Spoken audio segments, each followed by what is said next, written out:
Om Sahana Bhavatu Sahanau Bhunaktu Sahaviryam Karavavahai Tejasvinavadhitamastu ma vidvishavahai.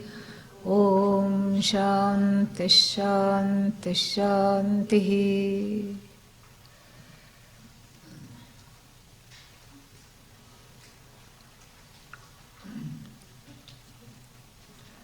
Verse number 3. Hemnah karyam hutavah gatam. Hemnah karyam hutavah gatam. Hema eveti yadvat. Kshire kshiram. Rasamiva rase. Toyamevambu madhye. Evam sarvam samarasataya. Tvam padam tat padarte. Nistrayi gunye pathi vicharatam. Ko vidhih ko nishedhah. A beautiful verse, giving some examples of what was talked about earlier, and that was talked about in the third line of the second verse, Karyam Karanat Abhinnam. The effect is non-separate from the cause. And so the next few verses are going to illustrate how the effect is non-separate from the cause. Hey man means what? Hey man is not hey man, okay? Yeah. Because if you write in English, see, in the transliteration, hey man it comes, So therefore, we have to say hey man. Hey man means gold. Hemnah, of the Heman, of the gold. Karyam. Karyam means a product. Gold product. What is that? Ornament, earrings, bangles, etc. Hemnah Karyam. And how is this product of gold made? What do you have to do to the gold? Put in the fire. Everything melts, but metals smelt. Okay? So you have to smelt the gold, and by putting it in a high, furnace, very hot furnace, thousands of degrees centigrade, and then you can make it into some kind of an ornament. All the impurities go, and then you make it into ornaments. And that's why this is very important, because when the ore means it's gold mixed with all kinds of impurities as it is mined from the ground. So there'll be a lot of not gold in it, correct? Such as what? Silica, sand, and manganese, and copper. So many things will be attached to it. Some crude stuff, which is not gold. Then it goes into the fire, and then what happens? Then it is made into ornaments. So, Hemnah Karyam, the product of gold, Vikari, Vikara of Hema, and then come in front. This place can come in front. Yeah. So, Hemnah Karyam, and how is this Karya made? Hutavaha Gatam. Hutavaha Gatam means what? Hutavaha is fire. Yeah. Ahutim vahati iti hutavaha. Hutam vahati, ahutim vahati. Vahati carries. Carries the offerings. So the name of fire here is offerings carrier. Yeah. See, word by word meaning we are seeing very detailed, but I will send that, don't worry. Yeah. So, offerings carrier is a nice name to refer the fire by. So, Hutavaha Gatam. Gatam means gone in, reached what? This gold ore has reached the fire, and transformed by this fire, it is made into various, all kinds of ornaments or products of gold, yadvat, in the same manner, just as, then we have to, the two other examples are given. Kshire, kshiram. Kshiram means what? Milk. Kshire, in the milk. In the milk if you add milk. What is this in the milk if you add milk? Especially in India, you have these halwais. Halwais means these people who make, reduce the milk into solids. So they'll have this huge kadhai. Kadhai means a kind of a big cauldron with ears. Huge iron, cast iron cauldron. And of course, there are no industrial kitchens, and all this is all happening outdoors. Sky is the chimney for such a big enterprise. And then they keep stirring this milk. It's like, the milk of 1,000 cows at once when you look at it. And then this huge vat of milk, cauldron of milk. Let's say you are walking by. This is how they make these sweets. They solidify and put it on a plate and cut it, put lots of sugar, cut it. And then it is called barfi. Yeah, barfi. Unfortunately, the Westerners call it barfi. Okay? So please learn the pronunciation and don't spoil this sweet for us, okay? Yeah. So yeah. And then, this is what the whole thing is. So this barfi is made like this. And so let's say you're walking by one of these cauldrons, and you have brought, don't ask me why, okay? This is just the example. You have brought a thimble full of milk, and you look to the left, look to the right, and add this thimble full of milk to this big vat of milk. Does it make any difference? No. So this milk, which is in the thimble, which you have brought, and that you have added to the vat of milk, is that milk. So the vat milk and the thimble milk, or a little pot of milk, it's the same milk. And so the idea is, it effortlessly blends together. And then if you want to look in the vat and say, where did my thimble of milk go, you will not find it, okay? Because it has become samarasam, samarasagatam. Samarasam means of the same nature of the kadhai milk. So the cauldron milk, the thimble milk, or the glass of milk that you have put in this big cauldron of milk is no more glass milk. It has become what? Milk, cauldron milk. Strange example, but that's how it is. And then rasam iva rase. Rasa means mercury. And anybody who has broken one of those old-fashioned thermometers, knows what mercury is like.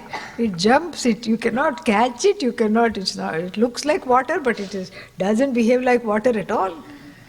So let's say you put a little bit of mercury into some already existing mercury, it seamlessly blends, becomes one. Rasam iva rase. And then one more example. Toyam iva ambu madhye. Ambu, water. Madhye, in the middle of the water. Toyam, another word for water.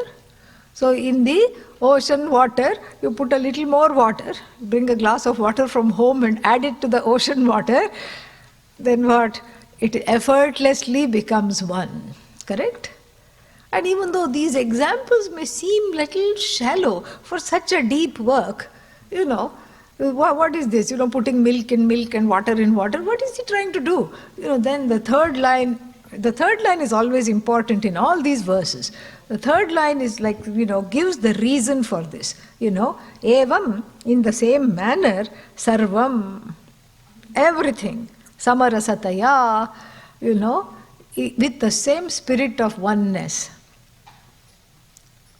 In the same spirit of oneness, the I that is separate from everything, for the jnani, as soon as one becomes a jnani, slips into Ishvara. Isn't that so beautiful? Yeah. Just like the thimble full of milk slipping unnoticed into this vat of milk, just like what?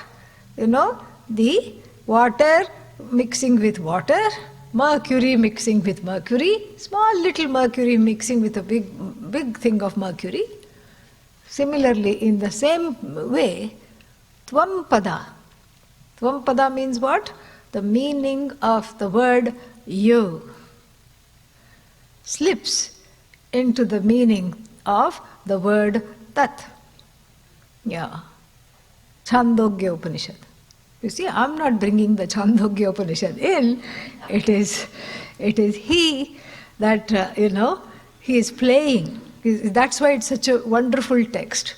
When we get into Shukadeva's mindset, we find ourselves much more educated about the Upanishads, because he is working with these Mahavakyas, and the Mahavakya here he's working with is, which one? Tattvam Asi. The word tat simply means that which is over there. The preposition that is never used for something close by. I won't say, that microphone. Why? Because it is this microphone. This is always aparoksha, available immediately. That is considered paroksha, remote. Now, that is a word used for Brahman. Brahman means the truth of oneself. The truth of oneself as Satchidananda, as Ishvara, is Ishvara paroksha, remote, or aparoksha, immediately available.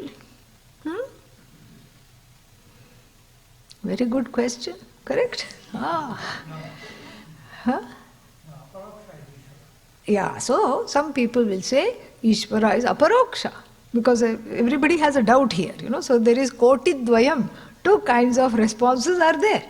Ishvara is aparoksha, because it is me after all. When some people will say, after all it is me. That's Satchidananda, the one who says I am. When you ask the question, are you here? That is what? Aparoksha or paroksha? Aparoksha. And then, if that is Ishvara, then of course Brahman is aparoksha, immediately available. Then if it is immediately available, why does it use the word tat? That Brahman. As though it is separated from me in time and space. But then look here, very interesting. Where is Brahman? Where is it? If it is in the body, where is it? If it outside the body, where is it? Can you see Brahman? No. Can you talk to Brahman? No. You can talk, but it will not answer back. And can you have any kind of a dealing with Brahman? No. You can tell Brahman, come on, let's be friends. It will just keep quiet. Come on, let's have coffee together. It will not oblige. Where are you? It will remain silent. It will not say where it is not, nothing. Because it is you. But locally not available. And who is studying the Upanishad? The Ajnani or the Jnani? Naturally the Ajnani, the one who is having the desire to know, is studying the Upanishad.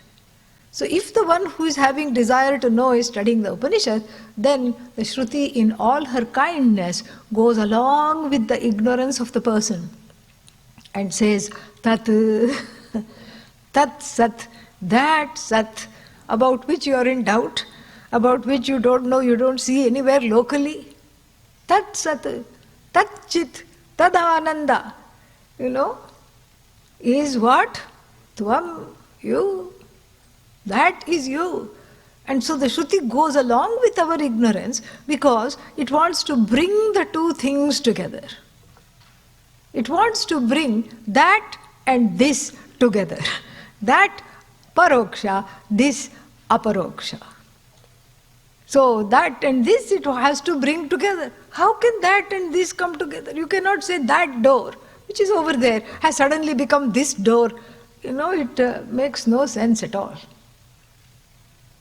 But it is possible, usually we cannot use the word that and this in the same sentence to refer to the same substantive and, make sense. But it is possible in a very interesting situation. And the story is told to illustrate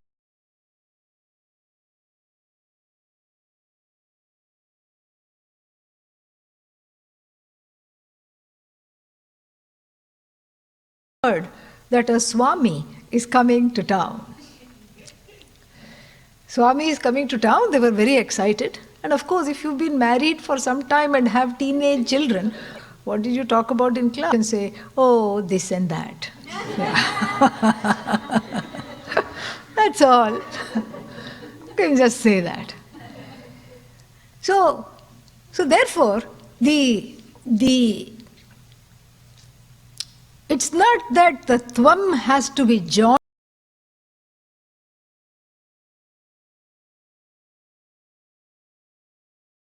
called taking the indicatory meaning of the words Sat, Chit, Ananda or Satyam, Jnanam, Anantam.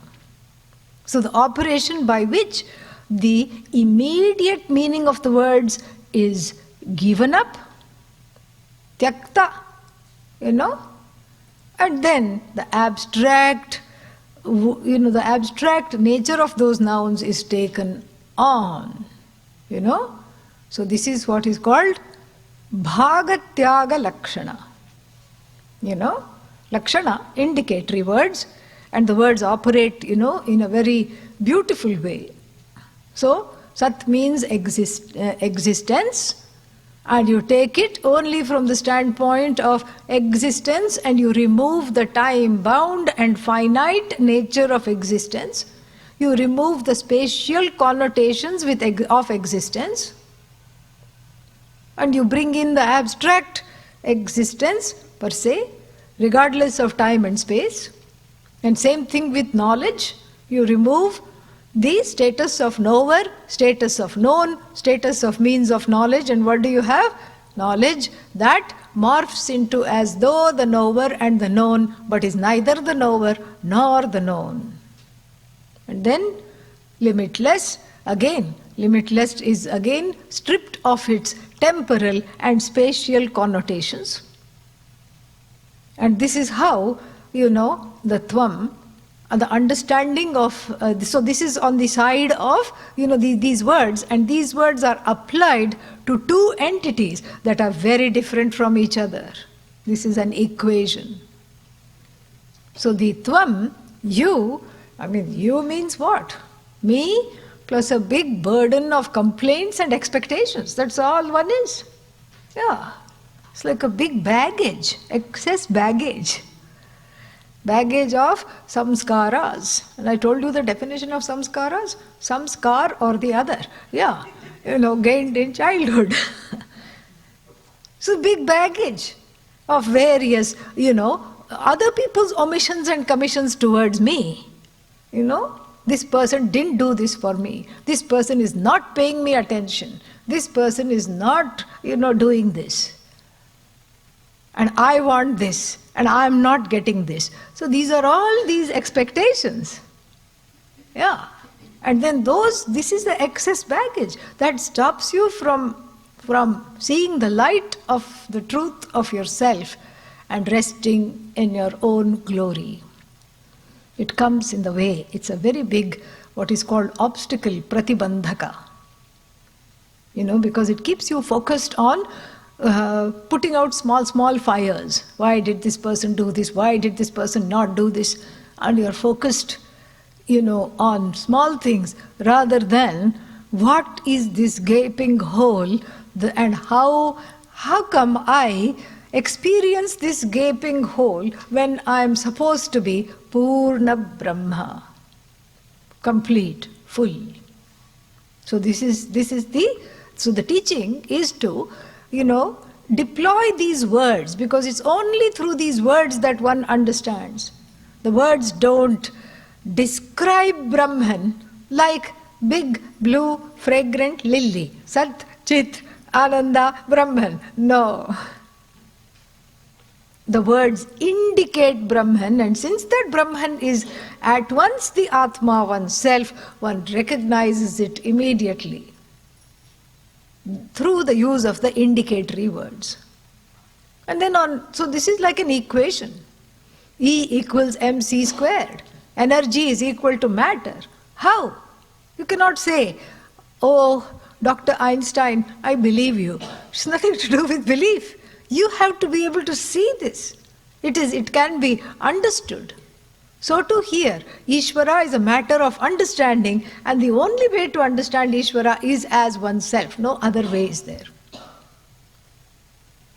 And so therefore, we have to look at this Tvampada.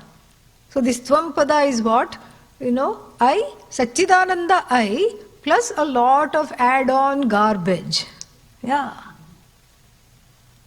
It's like you have accidentally dropped a gold ring in the garbage. That's what it is, And so there is a lot of sifting there that happens, a sieving and a sifting. The garbage is thrown away. And what does the meaning of the word Tvam reveal? Satchidananda. Satchidananda retained. Bhaga, Tyaga. All the garbage, nobody loves me, nobody cares, nobody is paying attention, I want this, I want that, I demand this, I have to have this, gone. This is, Bhaga, Tyaga. Bhaga, retaining, Tyaga, getting rid of. And then, on the other side, Ishvara side, Ishvaratvam is given up. The same Satchidananda wearing a crown is called Ishvara, with all the various ayudhas in hand, various, ayudha means what? Weaponry. Yeah, Trishula, this, that, Pasha, Ankusha, all these weaponries to show the almightiness. And then so, in Ishvara side, the weaponry is taken away, and then what? The crown is taken away. And then, when you take away the crown, and the insignia of what makes this, entity with a name and form called Ishvara. And the Shakti is, suspended. Maya Shakti is suspended as all knowledge. And then what? All knowledge is, suspended, and then all the weaponry and everything that is the mark of power and mark of, what is that? Aishwarya. Aishwarya means overlordship is taken away. And then what is there? Who is wearing the crown? Satchidananda. Oh, but the Tvam doesn't have a crown. Tvam wears a dunce cap. Ignorance. Yeah. So on the Tvam side, the dunce cap is removed. On the Tat side, Ishvara's side, the crown, stating this is Ishvara, is removed. And what is wearing the crown? Okay, now, whatever question I ask, the answer is Satchidananda. What is wearing the crown? What is wearing the dunce cap? Satchidananda. That is what it is. So this is how the Tvampada slips into the meaning of the word Tat, effortlessly, like a thimble full of milk, joining milk. Very, very beautiful analogy. The idea is effortlessly. Like when you look at the water, you cannot find out where is your glass of water in the lake. Let's say you go to the lake and put a glass of water, or you empty out your water bottle in the lake, and then you say, oh, I want just that water. You will not get it. This is an expression, I think he's also referring to this, Shvetashvatara Upanishad. There is a beautiful verse, Tileshu Tailam. So in a small little sesame seed, where is the oil? Is it on the top, on the bottom, on the left, on the right? Where is the oil in the sesame seed?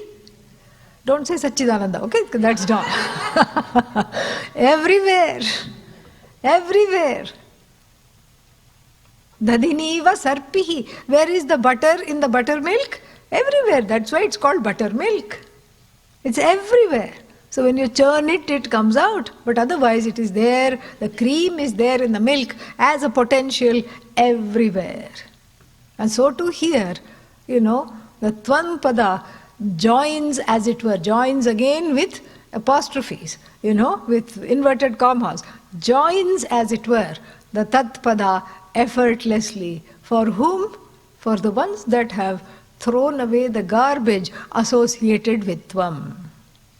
And effortless is the issue here. Because when you go out every week to throw out your garbage, do you call reporters? Look, I have so much vairagya. I'm throwing away all this garbage. In fact, everyone who throws out the garbage, if they are environmentally conscious person, you feel sad. You say, what is this? I have created so much waste. Look at all this packaging. I have to do better. And one waits till the evening, night, to throw out the garbage. You don't call the reporters and say, look at what all I have given up. I have given up house, I have given up spouse, I have given up this, I have given up that. Effortless. And neither does a person going to throw the garbage burst into tears. Ayyo, this used to be my food, now it is garbage. No such dukkha exists. It is just effortlessly thrown away. Tyaga, And bhaga, what is retained, that which is retained is Satchidananda. But can I also accidentally throw away Satchidananda? It is not possible because it is you. The one who is throwing is Satchidananda.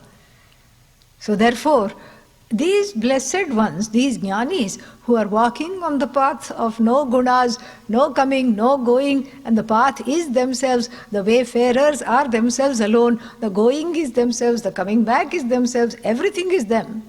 So for these jnanis, and what makes them jnanis, is that quietly they have slipped into the meaning of the word tat when no one was looking, effortlessly. Through the prasada, jnana prasadat, through the prasada of knowledge, through gaining this knowledge. Very, very beautiful, poignant verse. Samarasataya means in the same way, with a sameness. And so the sameness, if you try to look on the level of the, the regular immediate meaning, vachyartha, of Ishvara and Jiva, the two will never come together. Vachyartha, they will never be together. And this is the problem with some of these new age philosophies. This is what is that? Half knowledge. Half knowledge is dangerous. And so some of the new age philosophies, they have heard, okay, I am God. Then they get very sad. If I am God, why am I not able to be manifesting things? You're manifesting confusion. That's what needs to be get rid of. I need to be manifest by, I need to become rich. I am God. So why am I not manifesting money? And they get very sad. So that's because only half of this is understood. So this is not vachyartha, this is lakshyartha. So even after gaining this knowledge, it's not that all your problems go away. Ayyo, why did you wait till today to tell me that? After 2/3 of the 1 week course is over, you waited to tell me that. The problems don't go away upon gaining this knowledge. Then what happens? You become big enough to have more problems. You become bigger than your problems, and people look at you and say, oh good, now you can deal with my problems too. And that's how one becomes great. Because you don't have to be dealt with. So you can deal with others effortlessly. That is what the whole thing is. Very, very beautiful. Moving on to the next one. This is also talking about the same thing that we have studied in a slightly different and deeper way. How this oneness, is manifest, is expressed here through the help of some other examples in verse number 4. Yasmin vishvam sakala bhuvanam samarasyaika bhutam urvityapo nalamanilakham Jivamevam kramena Yat ksharabdhau samarasataya Saindhavaikatva bhutam. Together. Nistraigunye pathi vicharatam ko vidhi ko nishedha. So, yasmin. Yasmin means what? In which?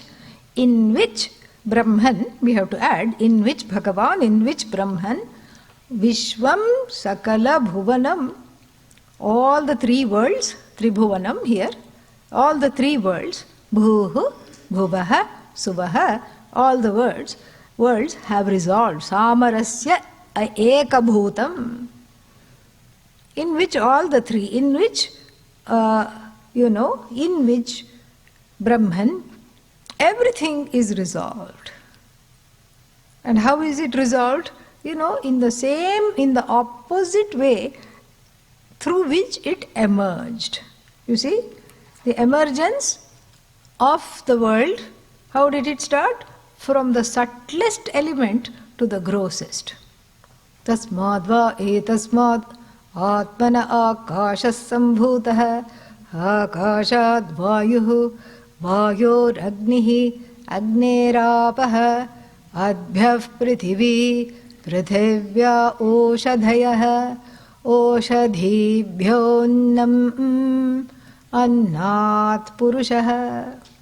So, the 5 elements have emerged from the Atma, says the Taittiriya Upanishad. And then how have they emerged? From the subtlemost element, space. Why is it subtle? Because you can only objectify space through the one, sense organ, hearing. Sound is in space. Then, akashad vayuhu. From there, little less subtle, vayu, wind element, air element. And the air element you can touch and you can hear. 2 sense organs. Vayoho agnihi, fire. And the fire you can objectify with 3 sense organs. You can hear and then you can see. You can also touch, but you shouldn't. Okay? And then what? Water. Agnehe apaha. 4 sense organs can objectify water. Seeing, hearing, touching, taste. Oh, but water has no taste. That is its taste. And then earth. Earth, you can, it's the grossest, you can objectify with all the 5 sense organs. What is left is the sense of smell. Like after a fresh rain, you say, oh, it smells so fresh. That is the Gandhavati Prithivi. That is the smell of the earth. Beautiful. And so here, so when it is manifest, it's manifest from what? The subtlest to the grossest. And when it is resolved, it is from the grossest to the subtlest. It is taken back, so to speak. So the order is reversed. Urvi, Urvi means earth. Iti, in this way, apaha, waters. Urvi, earth, apaha, waters. Analam, fire. Anilam, air. Anila, air. And kham, space. And then finally, when the rug has been pulled from under the feet, the jiva also, who is standing on the earth, resolves. Jivam evam, jivaha evam kramena, in this order. So this is this is an example of what happens in what is called pralaya, resolution in between cycles of creation. So one yuga wraps up, another yuga is yet to come. And then so what happens in the wrapping up? Everything goes to a place of unmanifest form. So is Jiva there? Yes, but in an unmanifest form. And Ishvara there? Yes, but in an unmanifest form. It's all one. No Jiva, no separation from Ishvara, no Jagat. Everything is an unmanifest form. And then slowly in the next cycle of creation, from Akashad, Vayu, etc., it manifests. And so the whole thing is he wants us, Shukadeva wants us to see this process of projection and absorption of this whole Jagat, including when you say Jiva, it is not Jiva here, because the Jiva is not a creation of Bhagavan, unlike other traditions. Here, what is manifest and then taken back is Jiva-hood, Jiva-ness, Jiva-ness. And what is manifest also is Ishvara-ness, because if there is something to overlord, that overlordship is an attribute upon that Satchidananda, superimposed upon the Satchidananda, Adhyastha. And the Ishvara, ness is there, Jiva-ness is there as distinct entities. On that same, they come out as distinct entities, but it's the same Satchidananda wearing the Ishvara cap, Ishvara-ness, Ishvara-hoodie, Ishvara-hood, Jiva-hoodie, Jiva-hood. That's all it is. You remove the hoodie, it is Satchidananda, one alone. So, that is what the whole idea is. So, in a state of unmanifestation, it's all one. You cannot say, let me go through the primordial soup before creation and see where is Jivatvam, where is Ishvaratvam. You will not find. And that is what is illustrated, that everything has been taken back in the same manner. These blessed ones, these jnanis, what have they done? Yat means in the same way. Ksharabdhau, salty water. Where do you find salty water? Ocean. In the ocean, samarasataya, in the same spirit of oneness, saindhava ekatva bhutam. Saindhava means, born of salt. Like here, the example is of a salt doll. A salt doll that is immersed in the ocean. Why will anybody first, where does the salt come from? Ocean. Why will anybody take the salt and then take the trouble of making the doll and then put it back in the ocean? This has to do with some belief system in the tradition.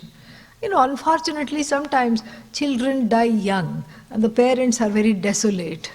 And this kind of a ritual is given to, to accept this painful reality that this child is no more.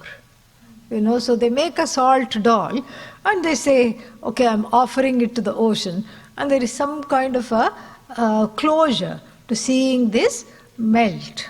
That is what is coming to mind. It's an ancient practice. I don't think it is there anymore. Maybe in the villages, I don't know.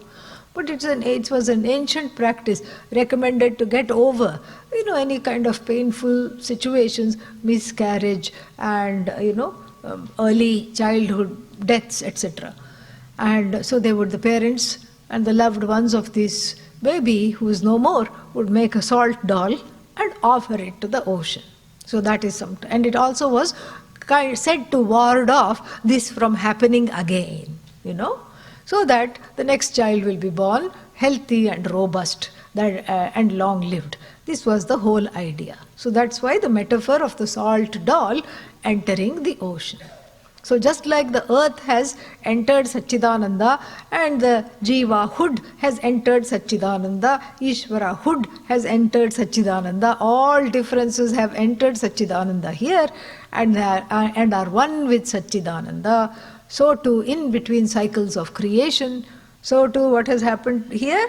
What has happened is something amazing. The jnani is like a salt doll, And the salt doll, first it thinks of itself as separate. So the jnani, before he or she became a jnani, was, let us say, like a salt doll, afraid to step out of the house. What if it rains? Even too much dew is not nice, correct? Fog is not nice. Humidity is not nice. I need temperature control at all times. And some of those, some of those things that keep me dry, I need. And so, very precarious existence. You see, when you look at the salt doll, it has to be preserved properly. Because in places like Mumbai and all, if you keep salt in a shaker, that's why it's called shaker. You are the one who shakes. Yeah, salt doesn't shake or come out. You have to shake, and then you have to remove it and take it out with a spoon because it's all clumped together. And so the salt doll, is a miserable existence. To live as a salt doll, all clumped together in sorrow and fear, and always a precarious existence, contingent upon some kind of a decimation, fear of decimation. And that is there for every jiva. Every jiva, before gaining the knowledge of Vedanta, is very much like a salt doll. Afraid to go here, afraid to go there. What if that happens? What if this happens? Always afraid. And afraid to try anything. And people are, that's why, afraid of Vedanta also. What if I become Satchidananda? And I assure them, you will not become Satchidananda, certainly not. Not with that attitude anyway. But Why? Why won't you become Satchidananda? Because you are already Satchidananda. There is no becoming here. Effortlessly, the thimble of milk and the vat of milk are one. There is no difference. And so, therefore, there is nothing to worry. No. What if I become enlightened? It will cause disturbance at home. I assure them. I try to assure people that, if you are enlightened, if you have moksha, then 7 generations above get moksha for free, and 7 generations below you, including the current generation of all the loved ones in your life, also get moksha, totally free. It's included, it's a package deal. 7 up, 7 down, all of them are included. And still the person is doubtful. Yeah, but what about my home life? Think of all the rishis, Vasishtha, and all these people. They were all jnanis. Many people were jnanis and were staying in the house. And in fact, if you get moksha, it's wonderful because people don't have to deal with you. Yes. They also get moksha. Even if they don't get moksha, they get moksha from you. Do them a favor. Yeah. Gain this knowledge. It's wonderful. So, on a more serious note, this, what is moksha has to be understood.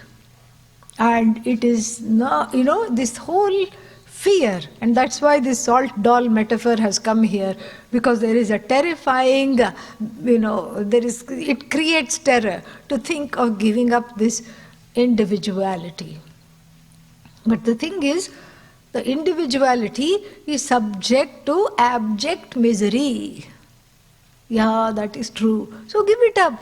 Give up the misery. No, but sometimes I like being sad. What is this? What do you mean you like being sad? Because when I'm sad, then people will say, why are you sad? That makes me feel happy. So it's not that you like being sad. You like being happy. But you think that only if you're sad, people will look after you and then give you attention. This is very, very interesting. No, but then that's true, because the happy person, everybody ignores because they are not to be dealt with. Yeah, but that's good. So you don't have to be dealt with. Then, how will I get validation from other people? You don't need validation from other people.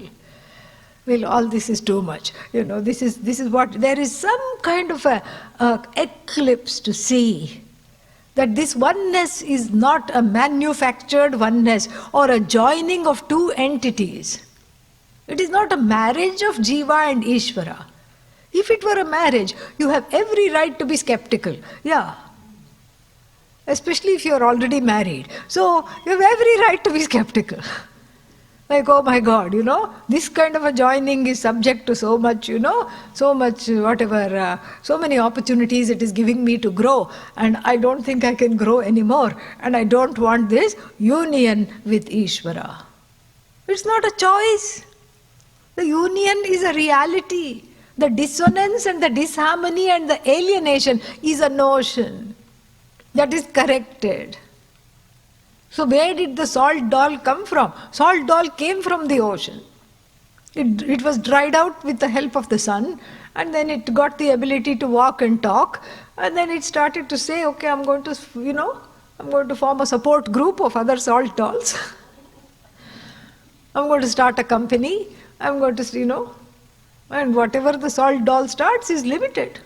That's why every company is called private limited. Yeah. It's all limited. Whatever it can achieve, limited. Whatever name, fame, anything it can achieve, limited. And then of course it has the yearning, because the salt doll is a bhakta. It's a bhakta doll, Oh Lord, oh ocean, when will I become one with you? And the Lord here is ocean. When will I become one with you? This is the prayer of the salt doll. And is even afraid to cry too much, because it then, lead to decimation. Very stoic salt doll. And so this salt doll, somebody, the guru, takes the salt doll and then what? Puts it in the ocean. The difference is but a notion.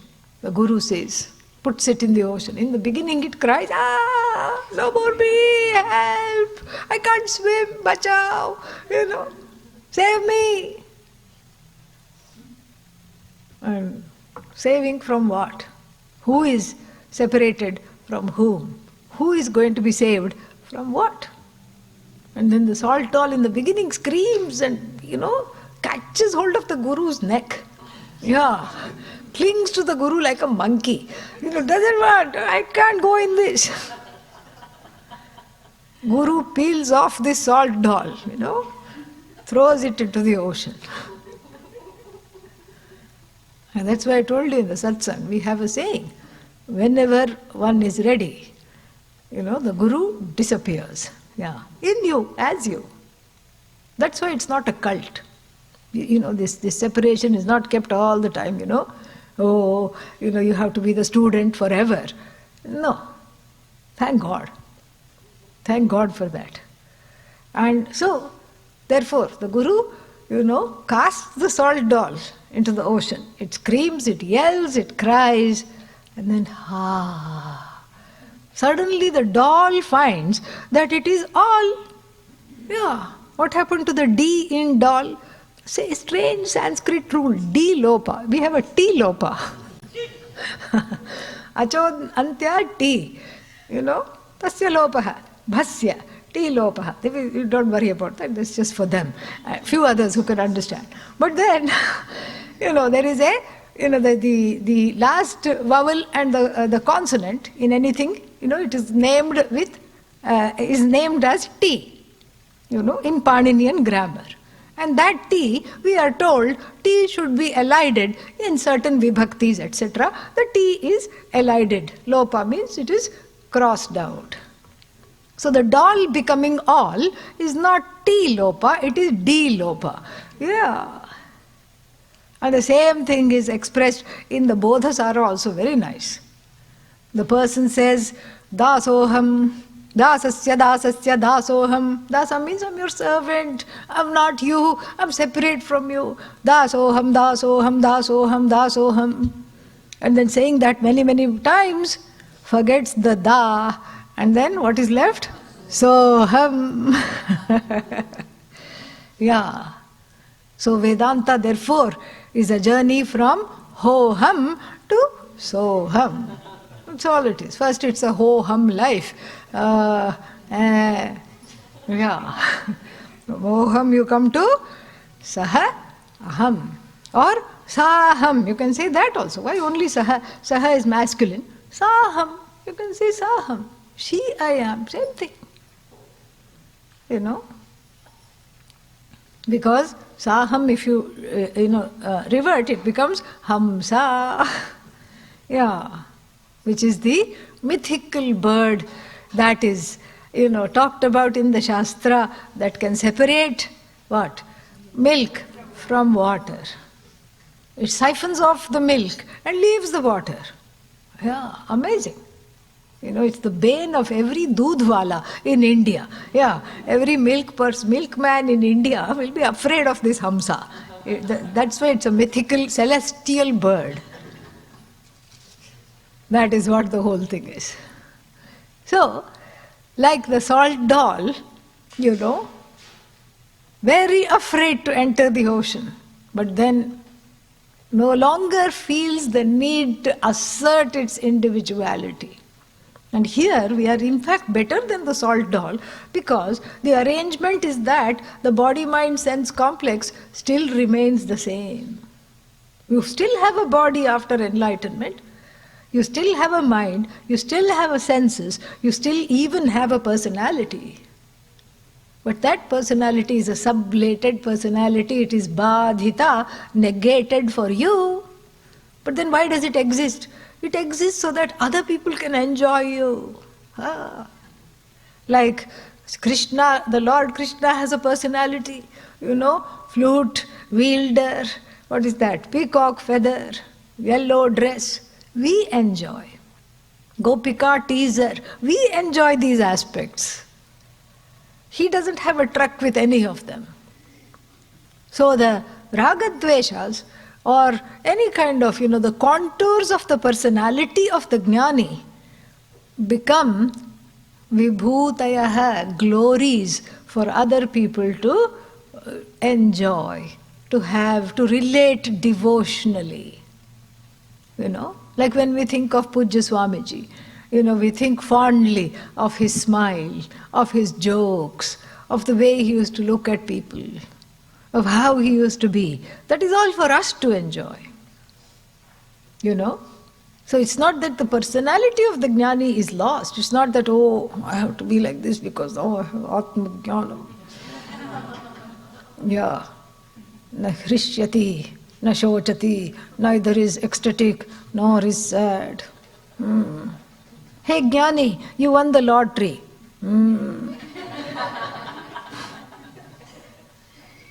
Hey jnani, no more donation for the ashram, it is going to close up. It's not about that. It's about being with the fullness of oneself. Apuryamanam achala pratishtham. Achala pratisthayasya. Like the ocean. We are talking of salt doll melting into the ocean. And what is the ocean? The ocean is limitless and is not dependent on anything for its oceanic grandeur, for its oceanness. It's not dependent on the rivers. So, the rivers come, join the ocean doesn't say, thank God I'll survive for one more year because a few rivers have joined. And let's say, like the Saraswati, a river dries up before reaching the ocean. Goes underground, dries up something. The ocean does not lament. So, apuryamanam achala pratishtham. Samudram apaha pravishanti yadvat. Just as all the rivers enter this ocean. Tadvat, in the same way. Kamaha, all objects of desire, all sensations, all, everything enters the jnani. The jnani enjoys everything without being caught by anything. Tadvat kama pravishanti sarve. Sa shantim apnoti. And still the person is at peace. Na kama kami, not the person stuck with the, with all these insecurities based on the self, centered on the self, and dependent on fulfilling various desires. So that this is very, very important, very beautiful to see this. So the ocean has its own grandeur. It is full, complete. It can be a roaring ocean one day and you go, it has so many waves. Does it make it less of an ocean? No. And one day it can be a calm ocean, still ocean. The calmness is imposed upon the ocean. And then the roaringness is a superimposition upon the ocean. And the people see the ocean and say, oh, The ocean has so many waves. And the people who don't know, the jnani, say, oh, today this person is angry. No, it's all as though there is a spontaneous movement which is really not based on fulfilling some kind of a, some kind of a deep-rooted desire within oneself. And this is what is to, understand here. Very beautiful. And then, yascharabdhau samarasataya saindhavaikatva bhutam nistraigunne pativicharatam ko vidhihi ko nishedhaha. The next class will meet according to the schedule at 4:30 tomorrow evening. This class, okay? Not at 5. What time? 4:30. Because that is what is written. We are going to follow that, and we'll get a little extra time. It will be nice to have a little elbow room. Om Purnamadah Purnamidam Purnat Purnamudachyate Purnasya Purnamadaya Purnameva Vashishyate. Om Shanti Shanti Shanti. Harihi Om Shri Gurubhyo Namaha. Harihi Om.